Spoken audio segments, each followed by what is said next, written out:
சரி, மாமியார் அந்த புது போஸ்ட் எப்படி இருக்கு? எனக்கு எந்த டிஃபரன்ஸும் இல்ல. இல்லையா? அவ பாட்டு அவ வேலையை பார்த்துட்டு இருப்பேன், நான் பாட்டு என்னோட வேலையை பார்த்துட்டு இருப்பேன். கன்சல்ட் பண்ணிப்பேன் நிறைய அவள்கிட்ட. இப்போ ஏன்னா இப்போ இருக்கிற ட்ரெஸ்ஸிங் ட்ரெண்டுக்கெல்லாம் நிறைய நான் அவள்கிட்ட கன்சல்ட் பண்ணிப்பேன். ட்ரெடிஷ்னல் ஏதாவது வேணும் அவ என்கிட்ட வந்து கன்சல்ட் பண்ணிப்பேன். Very nice, very. பட் ஜோடி பொருத்தம் அழகா இருக்கு பார்க்கறதுக்கு, நல்லா இருக்கணும் அவங்க 2 பேரும். நல்லா இருக்கு பார்க்கும்போது வந்து I am very happy. And Jayanthi எனக்கு சின்ன பிள்ளையிலேருந்து தெரியும், ரகு மாஸ்டர் டைம்ல இருந்து ஜெயந்தி எல்லாரையுமே தெரியும். பட் ரொம்ப பழகல, உங்களோட எனக்கு ரொம்ப பழக்கம் இல்லை, கிக்கியோட ரொம்ப இவங்களுக்குலாம் தெரியும். ஜெயந்தி வேணா ஜெயந்தி தான் டான்ஸ் சொல்லி எல்லாருக்குமே. எனக்கு நான் பாலச்சந்தர் சாரோட டெஸ்ட்டுக்கு வந்தேன்னு சொன்னேன்ல, ஸ்கிரீன் டெஸ்ட்டுக்கு, ரகு மாஸ்டர் தான் எனக்கு கிரிஜா பாலச்சந்தர் சார் படம் ஆக்ட் பண்ணீங்களா நீங்க? டெஸ்ட் எடுத்து என்ன சைன் பண்ணி 1.5 வருஷம் வெயிட் பண்ண வச்சு கடைசியில் நடக்கல அந்த படம். அது ஆனா பண்ணியிருந்தீங்கன்னா தொடர்ந்து படம் பண்ணி அவர்கிட்ட அது ஒரு பழக்கம் இருக்கு. அதுதான் ஃபர்ஸ்ட். அதுக்கப்புறம் அதுக்காக தான் நான் வெயிட் பண்ணிட்டு இருந்தேன். நான் எந்த படமும் சவுத்தில் அதுக்கப்புறம் எனக்கு ஆஃபர் ஒன்றுனா வர ஆரம்பிச்சு நான் எதுவுமே எடுத்துக்கல. அப்புறம் சரி பண்ணா அவர்கிட்ட ஸ்டார்ட் பண்ணலாம் அப்படின்னு எனக்கு ரொம்ப வெயிட் பண்ணிட்டே இருந்தேன். கமலோட வேற ஜோடி அது. ஸோ அந்த இதுக்காக ரொம்ப வெயிட் பண்ணிட்டு இருந்தேன். நான் அந்த படம் கடைசியில் அப்புறம் கமல் கூட நீங்க நடிக்கவே இல்லை, மிஸ் ஆயிடுச்சு. அது ஒரு பெரிய இது. ஏன்னா எப்பவுமே இண்டஸ்ட்ரியில யார் வந்தாலும் எல்லாருக்குமே அப்போ வந்து ரஜினி சார் கூட கமல் சார் கூட ஆக்ட் பண்ணணும்னு ரொம்ப அந்த சப்ஜெக்ட் கூட இதுதான், புன்னகை மன்னன் தான். ஓ, பட் அஃப்கோர்ஸ் கொஞ்சம் நிறைய சேஞ்ச் பண்ணியிருப்பாங்க போல் இருக்கு. ஏன்னா அது அப்போ அவருக்கு கமல் சருக்கு ஃபர்ஸ்ட் இந்த மாதிரி ஃப்ராக்சர் ஆச்சு ஒரு தடவை, கரெக்டா ஷூட்டிங் டேட்ல கால் ஃப்ராக்சர். கமலுக்கு அப்பா உடம்பே ஸ்டீல் பாடி தான். 3 டைம் எனக்கு அக்ரிமெண்ட் மாத்தினாங்க. 6 months போட்டே இருந்தாங்க. ஸோ ஒரு டைம் ஷூட்டிங் போகலான்னு நினைக்கும் போது ஏதோ ஒரு ஆக்சிடென்ட் ஆயிடும் இருக்கு. ஸோ அப்படியே 1.5 வருஷம் வெயிட் பண்ணேன். அதுக்கப்புறம் கூட சார் வந்து நீ வெயிட் பண்ணுமா அப்படின்னாரு. அப்போ மலையாள படம் ஆஃபர் வந்தது. நான் சொன்னேன் சார் மலையாள படம் தானே நான் பண்ணுறேன். அது கூட நான் ஃபர்ஸ்ட் எல்லாம் மலையாள படம் பண்ணலாமா வேண்டாமான்னு யோசனை பண்ணிட்டு இருந்தேன். பிரசாத் ப்ரொடக்ஷன்ஸ்ல தான் ரொம்ப ரெக்கமெண்ட் பண்ணாங்க. நல்ல ப்ரொடியூசர், நல்ல நம்ம நவோதயா தான், நல்ல ப்ரொடியூசர்மா, நீங்க பண்ணுங்க, தைரியமா பண்ணுங்க, நல்ல மஞ்சள் விரிஞ்ச நல்ல படமா எடுப்பாங்க அப்படின்னு.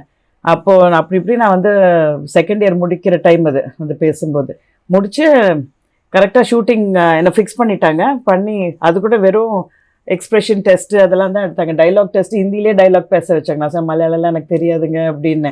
இல்லை நீங்கள் ஹிந்தியில் பேசுங்க, எக்ஸ்பிரஷன் எப்படி கொடுக்குறீங்க அதான் பார்க்கணும். நாங்கள் எல்லாம் டெஸ்ட் எடுத்தாங்க. பண்ணி 1 வீக்ல ஓகேன்ட்டாங்க.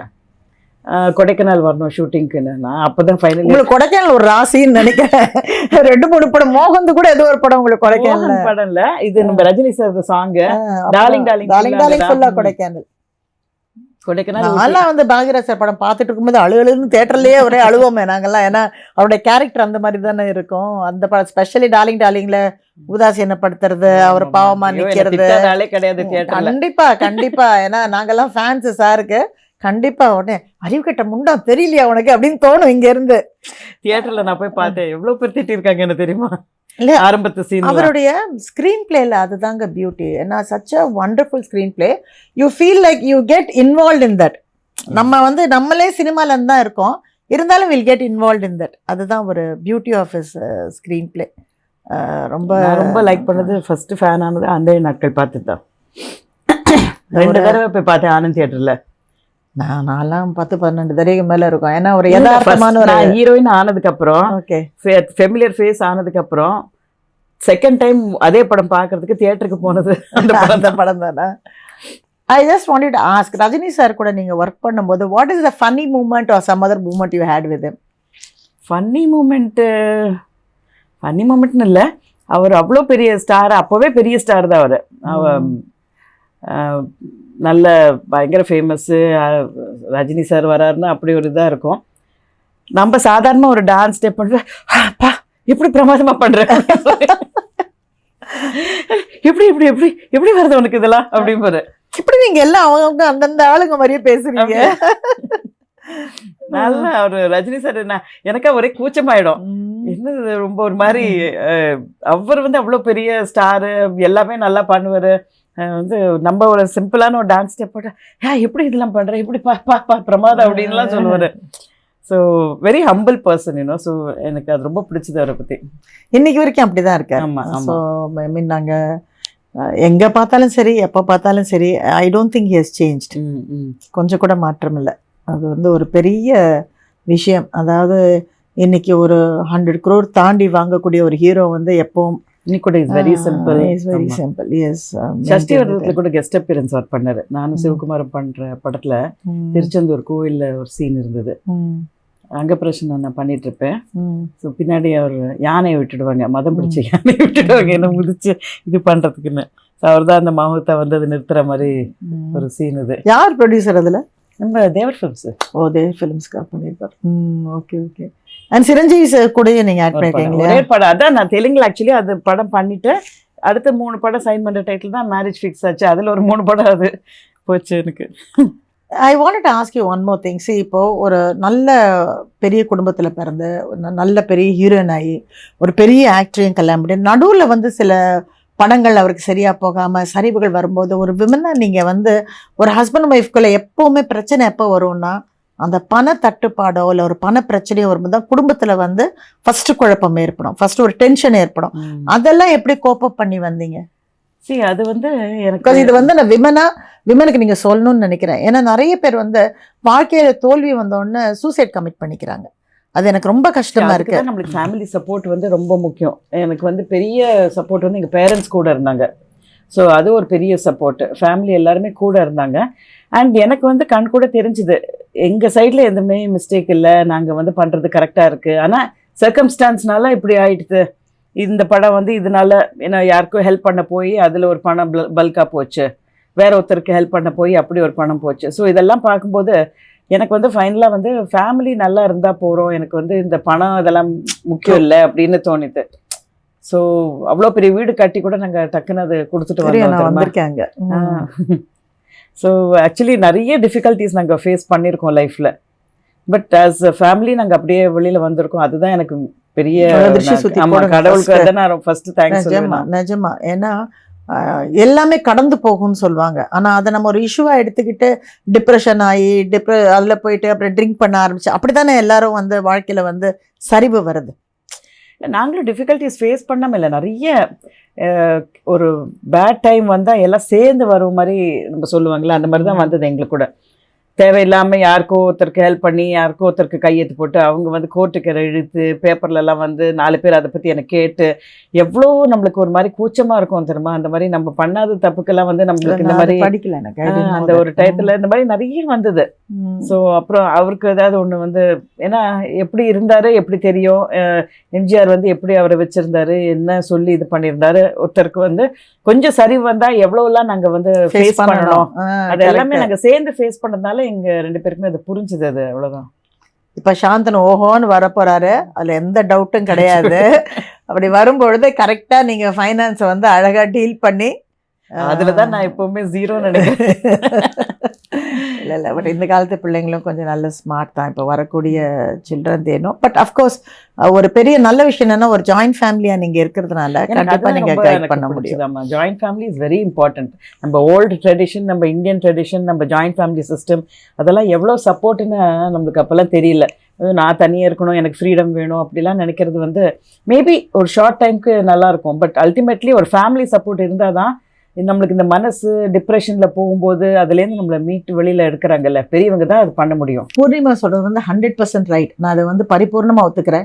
என்னோட எல்லா சீரியல்லையுமே நான் வந்து ஜாயிண்ட் ஃபேமிலி எவ்வளோ முக்கியம்னு சொல்லி நான் வந்து வலியுறுத்தியிருக்கேன். அண்ட் எல்லா செமினார்ஸ், எல்லா பெரிய பெரிய ஸ்கூல் ஃபங்க்ஷன்ஸ் எங்கே போனாலும் நான் ஜாயிண்ட் ஃபேமிலி சிஸ்டம் பற்றி தான் பேசுவேன். ஏன்னா என்னுடைய எக்ஸ்பீரியன்ஸ்லேருந்து தான் நான் சொல்ல முடியும். எனக்கு வந்து 3 பெண் குழந்தைகள் இருந்தாலும் சில விஷயங்கள் என்கிட்ட சொல்ல முடியலன்னா எங்கள் அக்காட்ட சொல்லுவாங்க, இல்லைன்னா எங்கள் அண்ணங்கிட்ட சொல்லுவாங்க. அவங்களுக்கு வந்து ஒரு மாமா இருக்காரு, ஒரு பெரியம்மா இருக்காங்க, சித்தி இருக்காங்க கூட அப்படிங்கிறது வந்து பெரிய ஒரு முக்கியமான விஷயம். அதுவும் ஒரு ஃபேமிலியில் வந்து பெண்களுக்கு, அதுவும் எனக்கு வந்து எல்லாமே ஃபீமேல் சில்ட்ரன், ஸோ நிறைய பிரச்சனைகள் இருக்கும் குழந்தைங்களுக்கு. எல்லாத்தையும் நானும் ஒர்க்கிங் உமன், என்கிட்ட வந்து சொல்கிறதுக்கு அவங்களுக்கு தயக்கம் இருக்கலாம் ஏதாவது ஒரு சமயத்தில், இல்லை அம்மா டிஸ்டர்ப் பண்ண வேணாம்னு நினைக்கலாம். அப்படி இருக்கும்போது என் சிஸ்டர்ஸ் எனக்கு வந்து மிகப்பெரிய ஸ்ட்ரென்த்து. இன்றளவும் அவங்கள வந்து அவங்க மம்மின்னு தான் கூப்பிடுவாங்க. Viji mummy, Geetha mummy. எங்கள் வீட்டில் எல்லாம் மீமா, கீதாமா, அப்புறம் நான் வந்து mummy. So it's such a wonderful ஒரு ரிலேஷன்ஷிப் அது. ஸோ அதை நான் நிச்சயம் வந்து நான் சப்போர்ட் பண்ணுறேன். அதுதான் எனக்கு ஹாசினிட்ட கூட பிடிச்சது, ஃபேமிலியோடு அவங்க இருக்கிறது. அது ரொம்ப ஹெல்த்தியான ஒரு விஷயம்.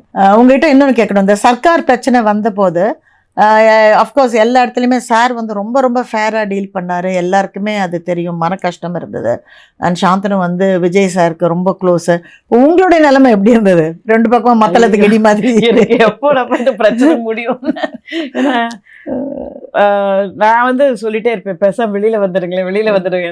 ஏன்னா நம்மளுக்கு எவ்வளோ ஸ்ட்ரெஸ் தேவையில்லை. ஏன்னா ரொம்ப ஸ்ட்ரெஸ்ஃபுல் டைம். ஏன்னா அந்த சைடில் பெரிய கம்பெனி, சன் டிவி அது பெரிய கம்பெனி, முருகதாஸ்னு பெரிய டைரக்டர், விஜய் இருக்காரு. இந்த சைடில் வந்து வேற ஒருத்தர் ரைட்டர் இருக்காரு. ஸோ சார் வந்து நியாயத்துக்காக பார்க்கணுன்னு பார்க்கும்போது எனக்கு ரொம்ப ஸ்ட்ரெஸ்ஸாக இருந்தது அந்த டைமெல்லாம். எனக்கு அது அந்த டைம்லேருந்து வேண்டாம், போஸ்டெல்லாம் வேண்டாம், வெளியில் வாங்கன்னு சொல்லிகிட்டே இருப்பேன் நான். எனக்கு நான் அது தேவையில்லாத நம்மளுக்கு இருக்கிற பிரச்சனை பார்த்தாத நான் அடிஷ்னலாக எடுத்து நம்ம தலையில் போட்டுக்கிற மாதிரி இருந்தது. அது உண்மைனா உங்களுக்கு ரொம்ப அந்த நேரத்துல டென்ஷன் இருந்திருக்கும் நான் நினைச்சேன். எனக்கு ஆமா நான் நினைச்சேன். இல்ல வீடே வந்து ஒரு மாதிரி டென்ஷனாவே இருக்கும் எப்ப பார்த்தாலும் வீட்டுக்குள்ளேயே. இப்ப டிவில ஆக்ட் பண்றீங்களே, அந்த டென்ஷன் எப்படி இருக்கு? நல்லம்மா தானே? நல்லம்மா தானே? Okay okay okay. நல்லம்மா தான். இல்லைன்னா நான் பண்ண மாட்டேன். எங்க வீட்டுல ஒத்துக்க மாட்டாங்க. இல்லைன்னா நெகட்டிவ் கேரக்டர் உனக்கு ஃபர்ஸ்ட் சூட் ஆகாது, நீ உன்னால கேரி பண்ண முடியாதுன்னு சொல்லி சார் வந்து நீ நல்லதா இருக்கிற மாதிரி இருந்தா பண்ணு, சும்மா தேவையெல்லாம் வெளியில போய் 4 பேர் திட்டுற மாதிரி எல்லாம் வாங்க வேண்டாம் நீ அப்படின்னு சொல்லி. பட் அது நல்லா இருக்கு, அது ஒரு டிஃப்ரெண்டா இருக்கு. Because hard work, it's more difficult than cinema. ஆமா, ஏன்னா ஒரு நாளைக்கு இத்தனை சீன் எடுக்கணும், விரட்ட விட்டு. சினிமானா அழகா லைட் பண்ணி ஒரு நாளைக்கு 4 shot 5 shot comfort, 5 scene 6 scene. இல்ல கஷ்டம் தான், but I am still enjoying it. இப்போ ஏன்னா ஏதோ நம்மளுக்கு வந்து இவ்வளோ வருஷத்துக்கு அப்புறம் நம்மள என்ன லைக் பண்ணி நம்மளை கூப்பிடுறாங்க ஒர்க்குக்கு. So that is giving me lot of satisfaction. Work satisfaction தான். ஆனால் ஆடியன்ஸ் கிட்ட பூர்ணிமா நான் ஒன்று சொல்கிறேன், நீங்க இது வரைக்கும் சினிமால எவ்வளவு பேர் சம்பாரிச்சீங்களோ அதை விட டபுள் வந்து டிவில சம்பாதிச்சீங்க. டைரக்ட் இது வீட்டுக்கே போய் அவங்க வீட்லயே இருக்கிற மாதிரி ஒரு ஃபீலிங். வெளியில போகும்போது உங்களுக்கு அதோட வைப்ரேஷன் தெரியும். பிகாஸ் அவங்க வந்து நம்ம வந்து அவங்க ஃபேமிலியில ஒருத்தர்னு நினைக்கிறாங்க. கண்டிப்பா. ஸோ அதுதான் நான் டிவில வந்து ரொம்ப நான் இவ்வளோ வருஷம் நான் கேட்கும் போதெல்லாம் நான் வந்து வேணுமா வேண்டாமேன்னு நான் தள்ளி இருந்துட்டே இருந்தேன். பட் இப்போ உள்ள போனதுக்கு அப்புறம் தான் நான் இதை முதலே பண்ணியிருக்கணும். பிகாஸ் எவ்வளோ பேர்கிட்ட வந்து நம்ம டைரக்டா அவங்க ஃபேமிலி மெம்பர் மாதிரி நம்மளை நினைக்கிறாங்க. ஸோ அந்த ஒரு ஃபீலிங் வந்து not only that, I will say as a woman you should work. Because உங்களுக்கும் ஒரு என்ன சொல்றதுன்னா, idle brain is a devil's workshop. ஆனால் ஒன்று நான் ரொம்ப பாராட்டுறேன், ஏன்னா நீங்கள் முந்தையே வந்து இந்த பிளவுஸு இந்த அது நீங்க ஸ்பென்சர்லியா எங்கேயோ ஒரு இடத்துல இனாகிரேட் பண்ணீங்க. நான் வந்திருக்கேன் ஃபர்ஸ்ட் டே. நீங்க என்ன இன்வைட் பண்ணியிருந்தீங்க, நானும் வந்திருந்தேன், எல்லாரும் அங்கே வாங்கணும். பட் ரொம்ப வேகா ஞாபகம் இருக்காது, ஏன்னா ரொம்ப 30 வருஷம் இருக்குமா, 20 வருஷம் மேல இருக்கும்னு நினைக்கிறேன். அப்ப நீங்க பிரான்ஸ், நீங்க ஏதோ ஆஸ்திரேலியாக்கு எங்கேயோ எக்ஸ்போர்ட் பண்றீங்க. ஆமா, அப்போ நீங்க எனக்கு அந்த எக்ஸ்போர்ட் தான் ஸ்டார்ட் பண்ணேன். அப்புறம் இதுவும் ஒரு ஃப்ரெண்டு கேட்டார், சொல்லிட்டு அவங்க கடை நாங்க எடுத்திருக்கோம் ஸ்பென்சர்லன்னு சொல்லி, நீங்க டிசைன் பண்ணி கொடுங்க. நான் சொன்னேன் எனக்கு கடையெல்லாம் வந்து பார்க்க முடியாது, வந்து உட்காரெல்லாம் முடியாது அப்படின்னு. இல்லை நீங்க டிசைன் பண்ணுங்க, நாங்க விற்கிறோம் அப்படின்னாங்க. சரி, நான் அவங்களுக்காக நான் பண்ண ஆரம்பிச்சேன். பட் அவங்க வீட்டில் அந்த பொண்ணுக்கு திடீர்னு கல்யாணம் ஆயிடுச்சு. ஸோ நீங்கள் கடை பார்த்துக்குங்கன்னு ஆரம்பித்தாங்க. அப்புறம் அப்போ வந்து சார் வந்து நீ கடையிலலாம் போய் உட்கார்ற மாதிரிலாம் வேண்டாம் அப்படின்பாரு. ஸோ டிசைன் பண்ணி கொடுத்தா அந்த இனாகுரல் ஃபங்க்ஷனுக்கு வந்து நானும் போயிருந்தேன். நான் ஸ்டாப் பண்ணேன். ஸோ அதை I want to show it to the audience. Some blouses I want to show you. ஏன்னா நான் எதுக்காக இதை நான் உங்களுக்கு காமிக்கிறேன் அப்படின்னா, எந்த ஒரு பெண்ணுமே இன்னைக்கு இருக்கிற இந்த பேண்டமிக் சுச்சுவேஷனில் வெளில போய் ஒர்க் பண்ண முடியாதுன்னா வீட்டில் இருந்து சம்பாதிக்க முடியுமான்னு முடியும். It is possible. அது ஒன்று. ரெண்டாவது, உங்களுக்கெல்லாம் ஏதாவது வேணும் அப்படின்னா யூ கேன் ஆல்சோ அப்ரோச். அவங்க எப்படி அப்ரோச் பண்ண முடியும்? பிளவுசஸ் தச்சுக்கணும்னா லேடிஸ் எப்படி உங்களை அப்ரோச் பண்ண முடியும்? இன்ஸ்டாகிராம்ல பேஜ் இருக்கு. ஓகே. ஸோ அந்த அதில் குவைரி போட்டாங்க, அதில் போய் போட்டு அது பார்க்கலாம். இல்லை ஃபேஸ்புக்கில் ஏதாவது டைரக்டாக எனக்கு மெசேஜ் அனுப்பிச்சா கூட நீங்கள் வாட்ச் பண்ணுறீங்க இல்லைங்களா? ஏன்னா ஸோ உங்களுக்கு யாருக்காவது இந்த மாதிரி பிளவுசஸ் தைக்கணும்னு ஆசைப்பட்டீங்கன்னா கண்டிப்பாக நீங்கள் வந்து ஃபேஸ்புக்லேயும் இன்ஸ்டாகிராம்லேயும் காண்டாக்ட் பண்ணுங்கள். Because amazing. அவங்ககிட்ட இன்னைக்கு கொஞ்சம் தான் இருக்கு samples. I'll show it to you right now.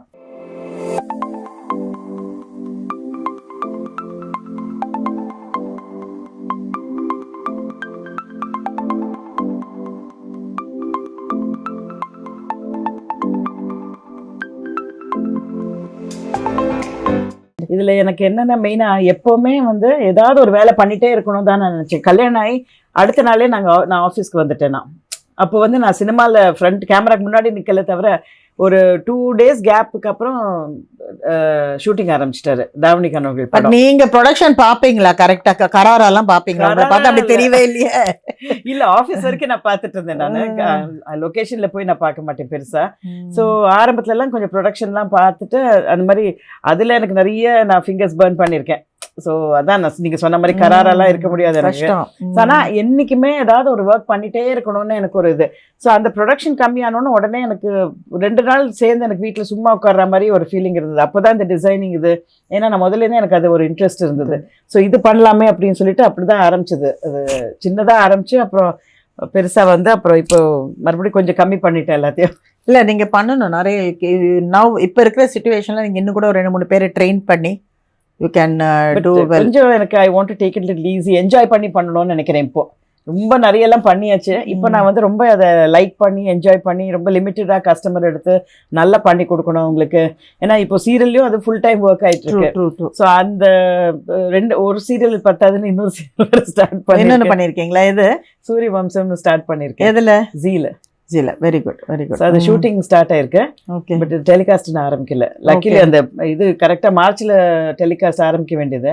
இது வந்ததுல அப்படியே எல்லாம் புஷ். என்ன ஆகும்னே புரியலப்பா. இன்னும் எவ்வளவு நாள் நடக்க போகுதுன்னு தெரியல. எனக்கும் நிறைய ஒர்க் இருக்கு பாம்பேல. ஃபிளைட்டே இல்லை போறதுக்கு. ஸோ நிறைய பிரச்சனைகள் போயிட்டு இருக்கு எனக்கு. எல்லாரும் ஒரு ஊர்ல இருந்து இன்னொரு ஊருக்கு வரதுக்கே பயப்படல. இல்லை ஊருக்கு போறது கூட முக்கியம் இல்லைப்பா. இப்போ நான் கூட இங்கேருந்து ஹைதராபாத் போய் ஹைதராபாத்லேருந்து பாம்பே போயிட முடியும். பட் கொரோனா டெஸ்ட் எடுக்கணும், அங்க போய் குவாரண்டைன் பண்ணணும் 15 நாள். இந்த சிஸ்டம் சொல்றாங்க இல்லையா, நிறைய பேர் அதை புரிஞ்சுக்க மாட்டேங்கிறாங்க. இப்போ வந்து யாரோ ஒருத்தர் வந்தா உடனே வந்து குவாரண்டைன் பண்ணணும், கொஞ்சம் அப்பதான் சேஃபா இருக்க முடியும்னு நினைக்கிறது இல்லை.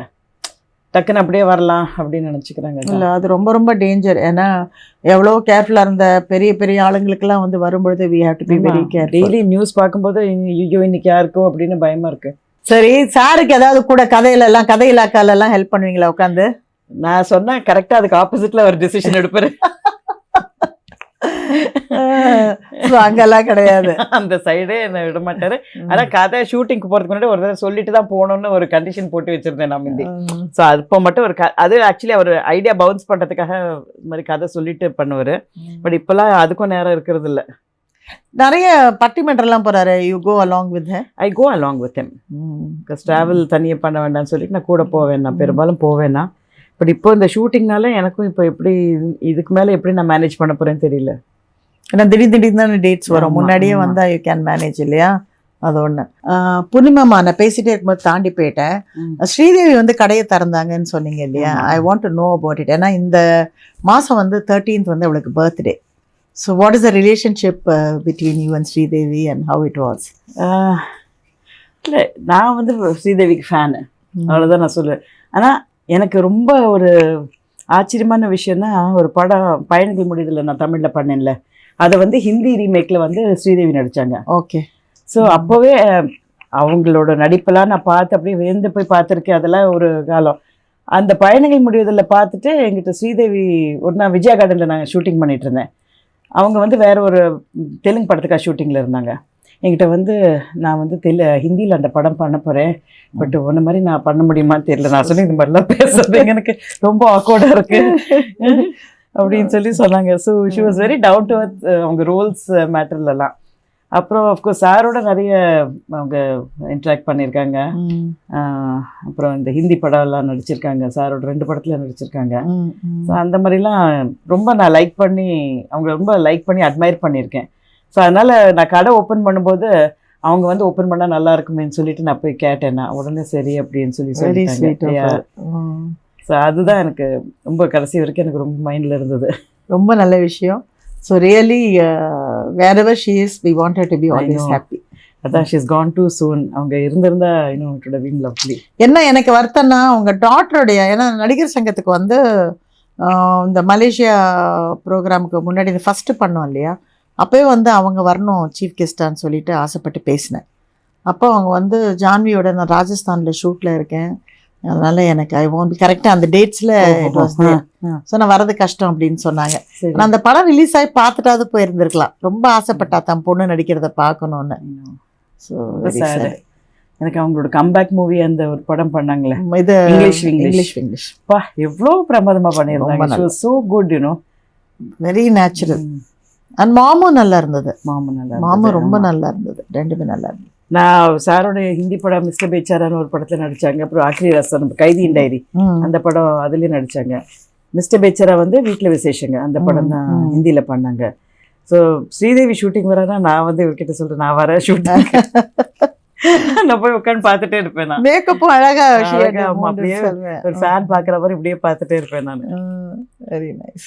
எனக்கு வந்து குழந்தைல வந்து எனக்கு ஃபர்ஸ்ட் என் டாட்டர் பிறந்த போது அழும்போது நமக்கு ஒரு பேனிக் ஆகிடும் தெரியுமா. முத குழந்தை நமக்கு எப்படி டீல் பண்ணணுன்னே தெரியாது. ஸோ கார்லேயே வச்சுட்டு கார்லேயே சுத்தம். விஸ்வநாத் தான் டாக்டர் கதவு திறக்கிற வரைக்கும் காரில் வச்சுட்டு காரில் சுத்தம். டாக்டர் கதவு திறந்தோன்னு டப்புன்னு உள்ள ஓடுறதுக்காக அந்த மாதிரியான இன்சிடென்ட்லாம் உங்களுக்கு நடந்திருக்கா சாந்தனுவோட? ஆக்சுவலி எனக்கு மேலே பேனிக் ஆகிறது வந்து சார் தான். ஓ. ஸோ எனக்கு பேனிக் ஆகுது. சரி அம்மாலாம் இருக்காங்க ஏதாவது சொல்லுவாங்க அப்படி பார்க்கறதுக்குள்ள சார் வந்து பரப்புற டாக்டர்கிட்ட கூட்டிகிட்டு போன்னு சொல்லி என்னை விரட்டுவார். இன்ஃபேக்ட் என் பொண்ணு பிறந்து ஹாஸ்பிட்டல்லேருந்து வீட்டுக்கு வந்து அடுத்த நாளே கொஞ்சம் கோல்டு பிடிச்சிருச்சு. ஸோ அவள் கொஞ்சம் அப்படியே ஒரே சளி பிடிச்சி அழ ஆரம்பிச்சப்போ என்னை விரட்டுற ஹாஸ்பிட்டல் கூட்டிகிட்டு போனேன். ஒன்றும் இல்லை அப்படின்னு சொல்லிட்டாம்மா. ஸோ அந்த டைம்லாம் கொஞ்சம் பேனிக் ஆகும் அவ்வளோதான். தவிர அதுக்கப்புறம் வந்து சாந்தனும் நிறைய ரீசன் கொடுத்துருக்காப்ல எனக்கு பேனிக் ஆகிறதுக்கு. பயங்கர குறும்பு, அதனால விழுவான், அடிபட்டுப்பான், எல்லாமே பண்ணுவான். ஸோ ஒரு நாள் வந்து நாங்கள் ராசுக்குட்டி ஷூட்டிங்க்கு சார் வந்து சேலத்தில் ஷூட்டிங்கில் இருந்தார். சேலம் பக்கத்தில் ஷூட்டிங்கில் இருந்தார். ஸோ நாங்கள் ட்ரெயினில் போகிறோம். நான் வந்து பசங்க 2 பேரையும் கூட்டிகிட்டு நான் வந்து ஜாயின் பண்ணிக்க போகிறேன்னா அவன் சும்மாவே உட்காந்து அந்த இது கோவை எக்ஸ்பிரஸ் சேரன்னா அந்த சேர் காரில் இருக்கும்ல. ஸோ அந்த மாதிரி போயிட்டுருக்கோம். கரெக்டாக சேலம் வரத்துக்கு கொஞ்சம் நேரத்துக்கு முன்னாடியே சும்மாவே உட்கார மாட்டான். இருந்து குதிச்சுட்டே இருப்பான் அந்த சீட்டில். ட்ரெயின் சடனா ஜர்க் அடிச்சுது, அப்படியே அடிபட்டு தலையிலேருந்து பாருங்க ரத்தம் வந்து ஐயோ பேக்ல இங்க எனக்கா அப்படியே கை கால்லாம் நடுங்க. எனக்கு மயக்கமே வர மாதிரி ஆயிப்போச்சு. பிகாஸ் ஸ்டேஷன் எங்கேயோ இருக்கு, நீங்க எங்கேயோ இருக்கீங்க. என்ன பண்றதுன்னு தெரியல. இப்ப அப்படியே வந்து துணி எடுத்து வச்சுட்டு அதுக்கப்புறம் வந்து சேலத்துல இறங்கி எனக்கு அப்பெல்லாம் செல்போனும் கிடையாது.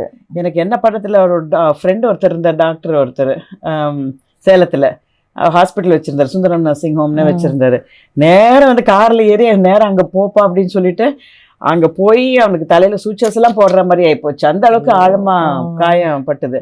அதுக்கப்புறம் எனக்கு லொகேஷன் போறதுக்குள்ள எனக்கு ஜுரமே வந்துடும். இல்ல அது இல்ல, எனக்கு அவர் என்ன திட்ட போறாரோ என்ன அந்த பயத்துல நான் ஒண்ணுமே பண்ணல. அவன் வந்து பயங்கர குறும்பா இருப்பான். ஒரு செகண்ட் இங்க அங்க உட்கார மாட்டான், அப்படியே பயங்கர நாட்டியா இருப்பான்.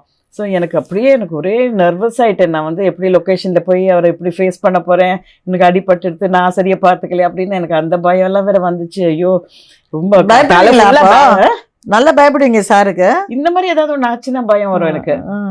ஏன்னா குழந்தைகள் விஷயத்தில் அவர் ஏன்னா அவருக்கு டெய்லி பார்க்க முடியாது இல்லை. ஸோ அதனால அவங்களுக்கு ஏதாவது ஒன்றுனா பயங்கர டென்ஷன் ஆகிடுவார். இன்னைக்காவது ஒரு நாள் இப்படி திடீர்னு கொஞ்ச நேரம் பார்க்கறதுனால எல்லாம் கரெக்டாக இருக்கணும் அப்போன்னு ஃபீல் பண்ணுவார். இவன் பண்ற லூட்டி இருக்கு, சும்மா இப்படி ஜன்னல் உட்காந்துதான் இங்கேருந்து குதிப்பான். அவங்க குதிக்கிறாங்க, இவங்க குதிக்கிறாங்க, சினிமாக்காரங்க அப்படி குதிக்கிறாங்கன்னா ஜன்னல்ல இருந்து குதிப்பான், காயம் பட்டுப்பான், இந்த மாதிரி நிறைய பண்ணியிருக்கான். ஸோ எனக்கு அன்னைக்கு தலையில அவ்வளோ பெரிய பேண்டேஜை போட்டுட்டு கூட்டிட்டு போறதுக்குள்ள அங்க பாக்குறதுக்குள்ள எனக்கு அப்படியோ நர்வஸ் ஆயிட்டேன் நான்.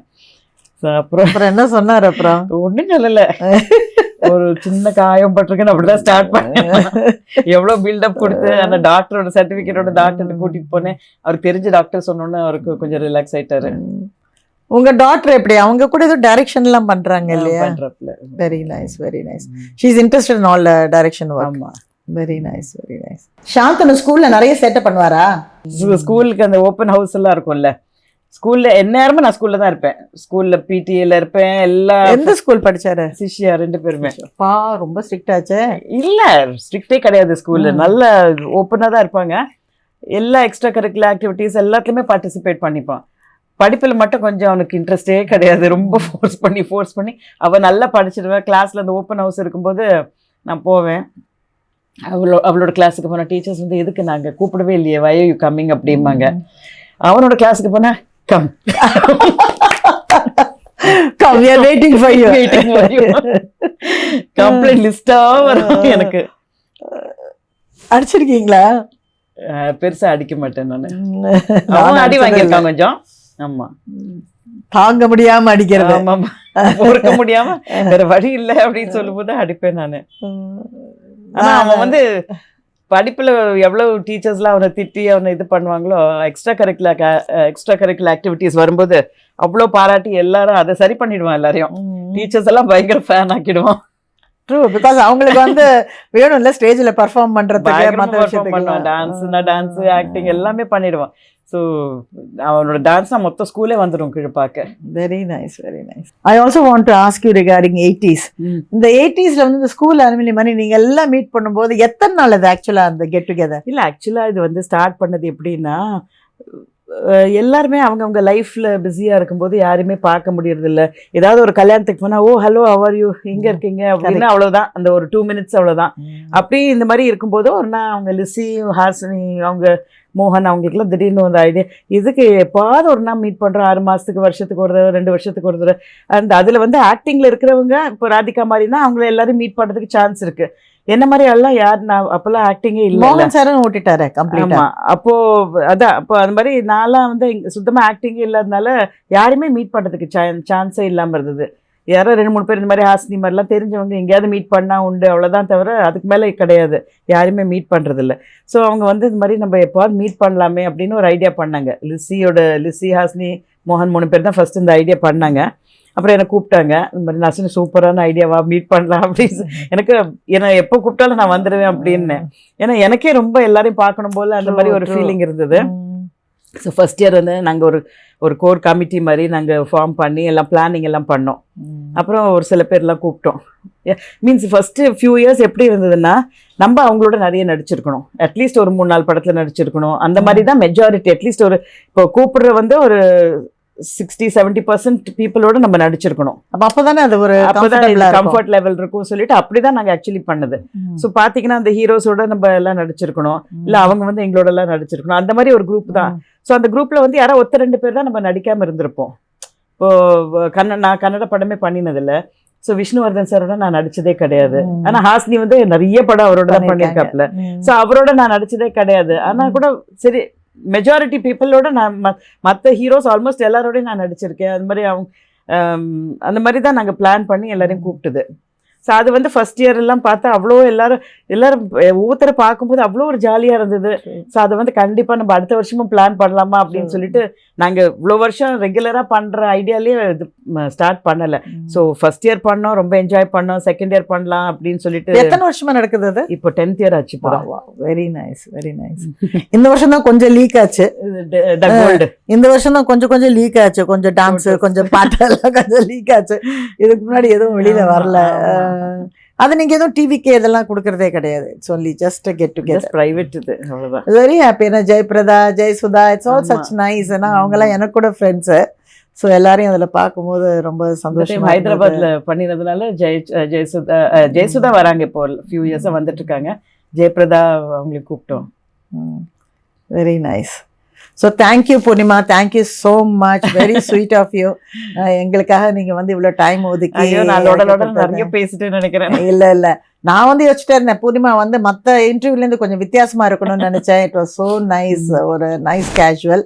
So god bless you, looking gorgeous. எப்போ இப்படியே ஹாப்பியா இருங்க. தேங்க்யூ.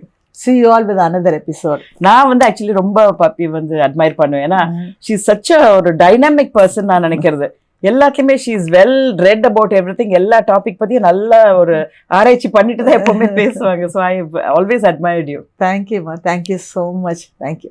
எல்லாரும் கேபி டிவிக்கு லைக் பண்ணுங்க, சப்ஸ்கிரைப் பண்ணுங்க அண்ட் ஷேர் பண்ணுங்க. உங்க ஃப்ரெண்ட்ஸ் எல்லாருக்குமே சொல்லுங்க.